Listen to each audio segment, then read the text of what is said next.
I don't hate abortion enough. You don't hate abortion enough. None of us hate abortion enough. I know that's quite a claim to make, given that I don't actually know you, but I think my claim holds weight. And if you stick around for the next few minutes or so, I'll explain why. Now, I also know that hate is a strong word, but I'm using that word very much consciously here. Much of the language of the contemporary pro-life movement is understandably positive. It's even captured in that very compound word, pro-life. We are for life. We are for unborn babies.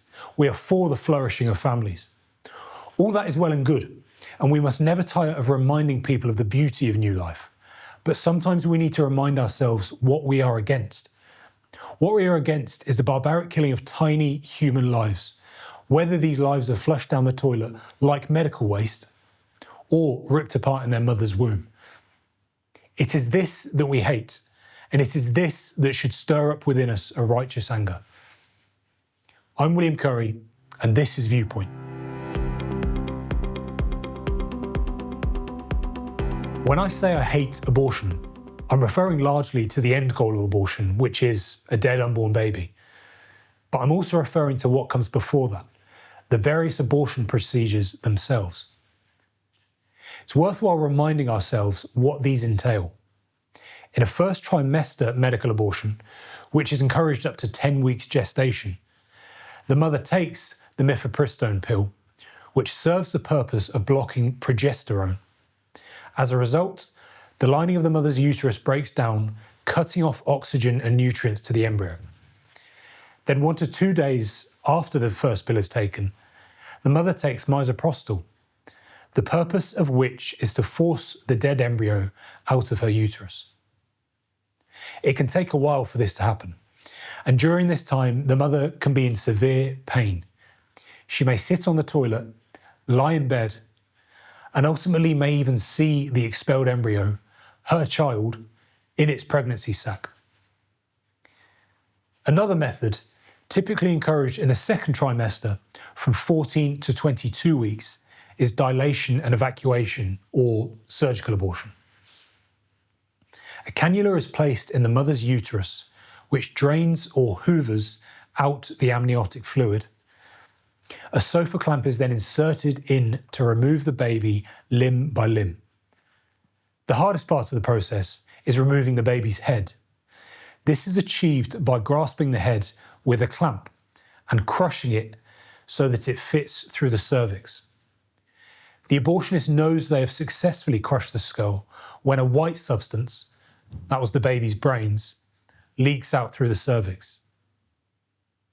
There are other abortion methods, but for the sake of brevity, I won't mention them here.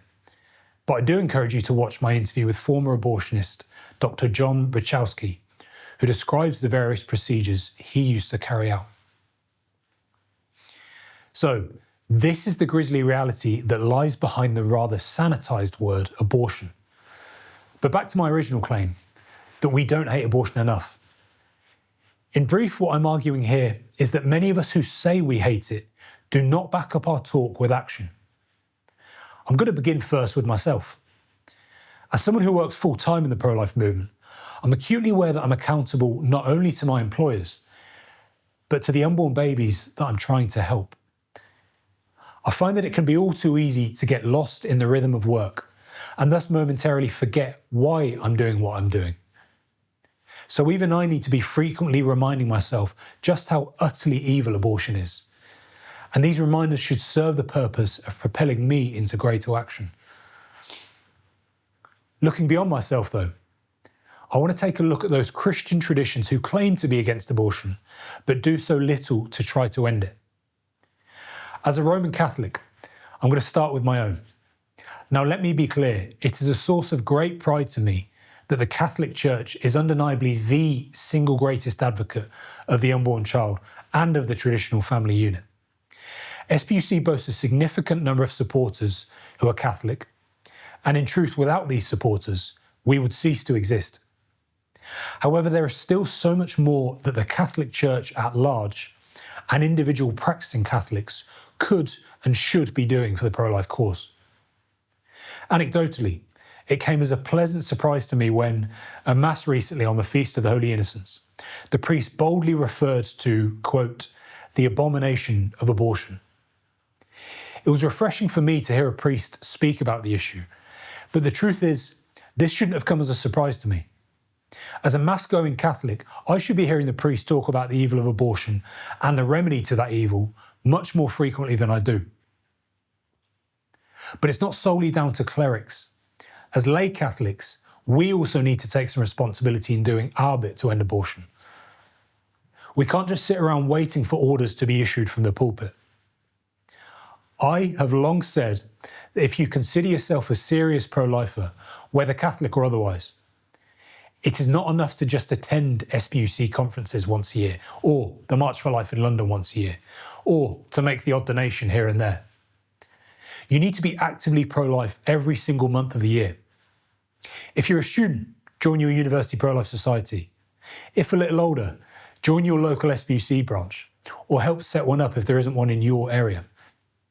This is no mean feat, but SPUC would love to help you here. Events like SPUC conferences are great, but they exist to propel us into further action. Now, whilst it's certainly not all about charitable income, and as I mentioned, to be truly pro-life is to act upon this belief, I do think it's worth looking at SPUC's income, contrasted with the incomes of Catholic charities in the UK, as this is a helpful indicator of where we're at. A couple of quick disclaimers though. Firstly, all of the following information is publicly available. And secondly, whilst SPUC is not a Catholic charitable organisation, as I said, we do boast a lot of Catholic supporters, and the pro-life cause is very much in keeping with Catholic teaching.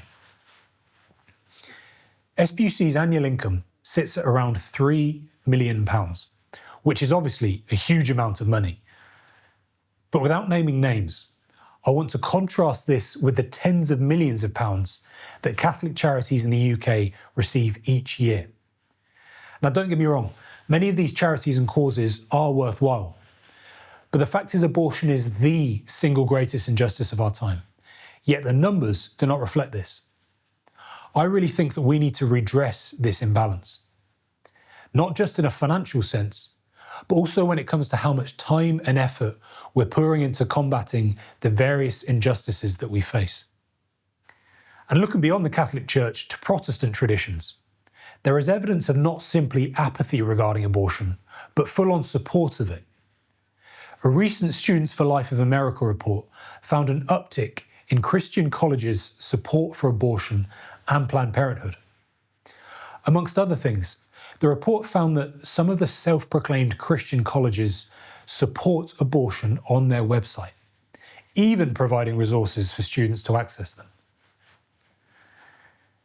This shows that inactivity when it comes to abortion on the part of Christian leaders can breed not simply apathy about the issue amongst Christians, but actual support of the very thing they should be against.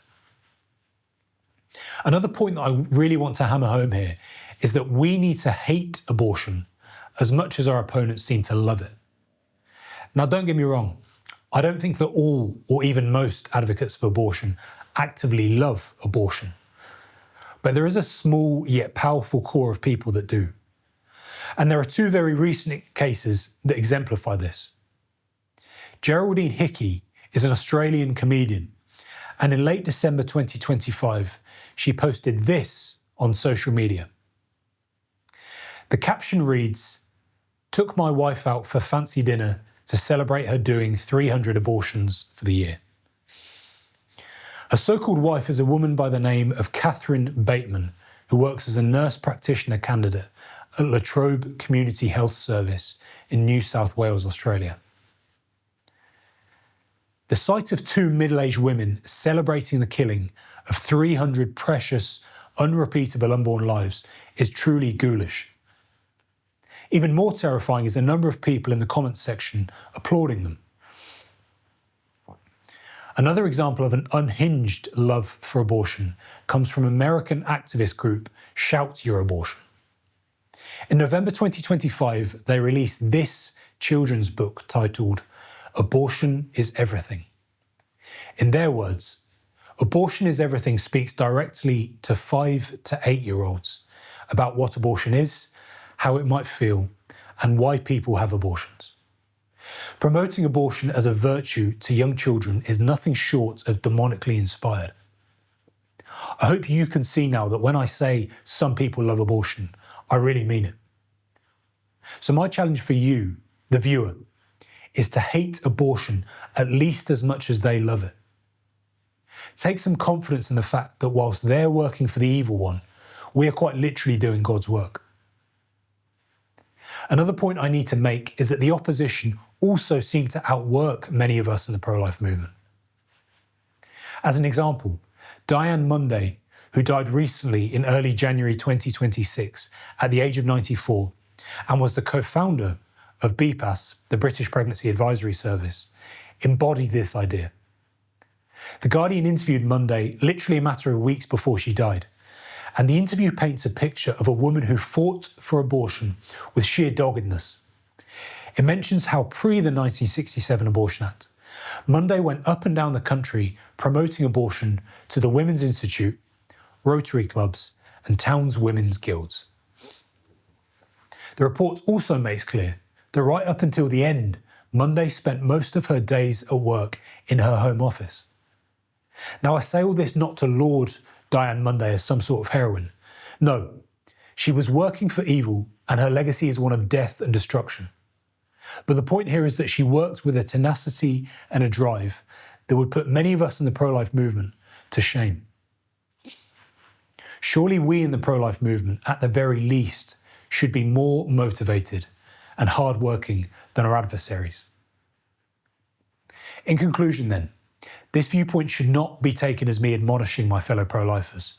Goodness knows we see enough friendly fire in the pro-life movement. Rather, I'm encouraging us all, myself included, to ask ourselves whether we could be doing more to end abortion in this country. If the recently released 2023 abortion statistics, which show that the number of unborn babies being killed in England and Wales is increasing exponentially every year, do not shake us into life, then I'm not sure what will. When we say we hate abortion, do our actions actually reflect that? Do we hate abortion as much as they, our enemies and the enemies of civilization, so clearly love it? I urge you then to act upon that righteous anger you should feel about abortion and fight tooth and nail for unborn children. After all, it is you who are their hands and feet.